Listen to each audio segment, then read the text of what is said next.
हरे कृष्णा। एक छोटी सी स्टोरी आप सबके साथ शेयर करना चाहूँगी। एक जवान यंग बच्चा अपनी वैकेशन मनाने के लिए अपने दोस्त के गांव पहुंचा, लेकिन जब वो वहां से वापस आया ही वॉज कम्प्लीटली चेंज्ड। अब वो भजन करता था, भक्ति करता था, शास्त्र अध्ययन करता था, सत्संग सुनता था। तो उसकी माँ को बहुत चिंता हो गई। उसकी माँ ने उससे कहा कि ये जो तेरी उम्र है ना, ये मौज मस्ती करने की है, ये खेलने कूदने की, ये भजन भक्ति ये सब बुढ़ापे में किया जाता है। एंजॉय लाइफ, जब बूढ़ा हो जाएगा ना तभी भजन भक्ति करना। तब उस बेटे ने अपनी माँ से जो कहा ना, हम सबको समझने की ज़रूरत है। उसने कहा कि माँ, मैं जब अपने दोस्त के गांव में था ना, तो वहाँ पे बहुत ज़्यादा ठंड थी, तो मेरी दोस्त की माँ आग जलाए रखती थी ताकि थोड़ा ठंड का प्रभाव कम हो सके। तब मेरी दोस्त की माँ एक लकड़ियों का गुच्छा उठा के आग में डालती जाती थी, तो जितनी लकड़ियाँ उस गुच्छे में होती थी सबकी सब आग में जल के राख हो जाती थी। तो माँ, मैंने एक बात नोटिस की, उस गुच्छों में छोटी बड़ी मोटी पतली सब की सब लकड़ियाँ जल के राख हो जाती थी। आग का स्वभाव है जलाना, सो आग लकड़ी को जला देती थी। आग ये नहीं देखती थी कि जलने वाली लकड़ी मोटी है, बड़ी है, छोटी है, पतली है, नहीं, आग अपना काम करती थी। उसी तरह मृत्यु का काम है मारना। तो मृत्यु ये नहीं देखेगी कि मरने वाला छोटा है, बड़ा है, मोटा है, पतला है, अमीर है, गरीब है, बड़े खानदान का है, छोटे परिवार का है, नहीं, मृत्यु का काम है मारना। सो मृत्यु मार देगी। तभी मैंने एक बात समझी माँ, कि मैं भक्ति भजन बुढ़ापे के लिए छोड़ूं, भगवान जाने में बूढ़ा होऊंगा भी कि नहीं। इसलिए मैं अभी भजन भक्ति करना चाहता हूँ ताकि मैं भगवान को मुँह दिखा सकूँ जब भी मैं भगवान के पास जाऊँ। इसके लिए हम सबको लाइफ में जब हम ये सोचते हैं ना कि भजन भक्ति कल कर लेंगे, आज आराम करती हूँ, रिलैक्स हो जाती हूँ, तो हमें ये याद रखना चाहिए, every day is a gift of God. हर रोज़ कृष्ण का एक गिफ्ट है हमारे लिए। एंड अगर जिसने हमें कुछ दिया हम उसी को थैंक्स बोलना भूल जाएं तो ये कितनी एहसान फरामोशी होगी, नहीं। इसीलिए हर रोज़ हमें कृष्ण का भजन करना चाहिए, हाँ, हमें शास्त्र अध्ययन करना चाहिए, हमें कीर्तन सुनना चाहिए, हाँ, ताकि हम जब भी भगवान के पास जाएं तो मुंह दिखाने के लायक रहें। Procrastination is the thief of time. जब भी हम चीज़ें कल के लिए छोड़ते हैं तो हम बहुत बड़ा नुकसान करते हैं अपना। We never know what tomorrow has in store for us, so let us use our every single day in the best possible spiritual manner. अब बहुत लोग बोलते हैं कि इसका मतलब ये हम भजन भक्ति करें तो क्या हम लाइफ को एंजॉय नहीं करें। तो लाइफ एंजॉय कीजिए, enjoy life to the fullest, but with Krishna, हाँ, इन कृष्णा कॉन्शियसनेस।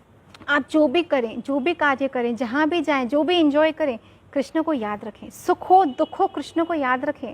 अगर दिन में 8-10 घंटे आप खेलते हैं, कूदते हैं, व्हाट्सएप पे हैं, फेसबुक पे हैं, तो दिन में 10 मिनट निकाल के एक माला ज़रूर जप लीजिए और 5 मिनट निकाल के भगवद गीता का एक श्लोक ज़रूर पढ़ लीजिए। हम जो भी कार्य करें हमें बस कृष्ण को याद रखना है कि ये खुशियाँ देने वाला गोविंद है, हाँ, ये ज़िंदगी देने वाला कृष्ण है। तो कृष्ण को कभी नहीं भूलना चाहिए। कृष्णा कॉन्शियसनेस का एक रूल ये है क्या, जिस हाल में, जिस देश में, जिस वेश में रहो, राधा रमन राधा रमन राधा रमन कहो। चाहे सुख हो दुख हो, चाहे ज़िंदगी में अमीरी हो गरीबी हो, चाहे कैसी भी परिस्थिति क्यों ना हो, बस कृष्ण को याद रखिए, क्योंकि अंत में कृष्ण ही हमारे काम आते हैं।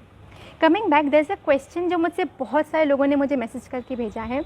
And yesterday this question was asked by Hitika Jaisinghani from Ulhasnagar and Neha Verma from Delhi. They asked me कि हम भक्ति में प्रोग्रेस कैसे करें, how do we progress in our spiritual life. So नवधा भक्ति में सर्वप्रथम आता है श्रवणम, अर्थात सुनना।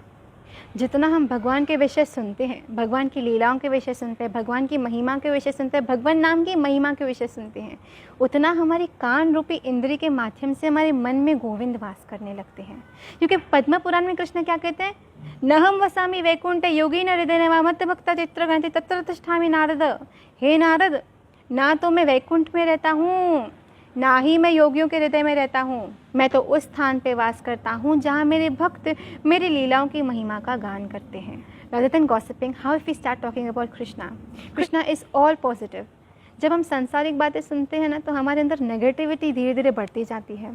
लेकिन जैसे जैसे हम कृष्ण के विषय बात करते हैं, कुछ पॉजिटिव चीज़ों के विषय बात करते हैं, वैसे वैसे हमारी ज़िंदगी में हमारे विचारों में पॉजिटिविटी बढ़ने लगती है।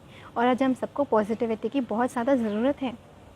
इसके लिए let us use our time in the best positive manner.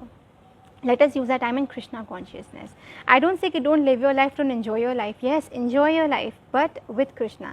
जहाँ जो खुशी मिले उसे मनाइए, लेकिन कृष्ण को भी अपने साथ रखिए। कृष्ण को भूल ना जाए हम लोग कभी सुखी में। वो सुख जो हमें कृष्ण भुला दे वो सुख किसी काम का नहीं। इसलिए जब सुख मिले तो कृष्ण को याद रखिए और जितना हमारा स्पिरिचुअल बेस स्ट्रॉन्ग होता है उतना ही हम स्टेबल बन पाते हैं, उतना ही हम पीसफुली जी पाते हैं।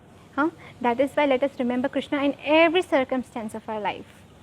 Coming back, Shivani from Karnataka, she has asked me, if we love someone but they do not love us back, what should we do?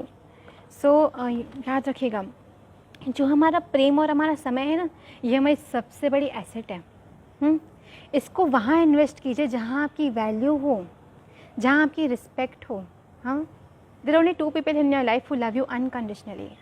First one are your parents and second one is Krishna. Krishna की मेहरबानी से इतना अच्छा परिवार मिलता है, इतने अच्छे माँ बाप मिलते हैं, और वही माँ बाप हमें तब संभालते हैं, हमें तब प्यार करते हैं जब हम चल नहीं पाते, जब हम बोल भी नहीं पाते, तब से वो हमसे प्रेम करते हैं, अनकंडीशनली हमसे प्यार करते हैं। They do not expect anything in return, that is why they deserve our love the most. And Krishna की वजह से आज हम जिंदा हैं, कृष्णा की वजह से आज हमारे पास ये परिवार, ये सुख है, ये जीवन है, सब कुछ कृष्णा ही है। हाँ, ब्रह्म संहिता में ब्रह्मा जी क्या कहते हैं, ईश्वर परम कृष्ण सच्चिदानंद विग्रह अनादिरादर गोविंद सर्व कारण कारणम, सब कारणों के कारण गोविंद है। आपके कारण गोविंद है, मेरे कारण गोविंद है, पूरी सृष्टि के कारण गोविंद है। तो पल पल हमें गोविंद को याद रखना चाहिए। Thank you Krishna for such a loving family, thank you Krishna for such a beautiful life. Let us learn to thank Krishna. There are some people who gossip behind your back, who speak ill behind your back, जो आपकी respect नहीं करते, आपके पीछे कुछ बोलते हैं। So rather than investing your time on such people, rather than investing your love in such people, you better invest it somewhere who really deserves it, and they are your parents and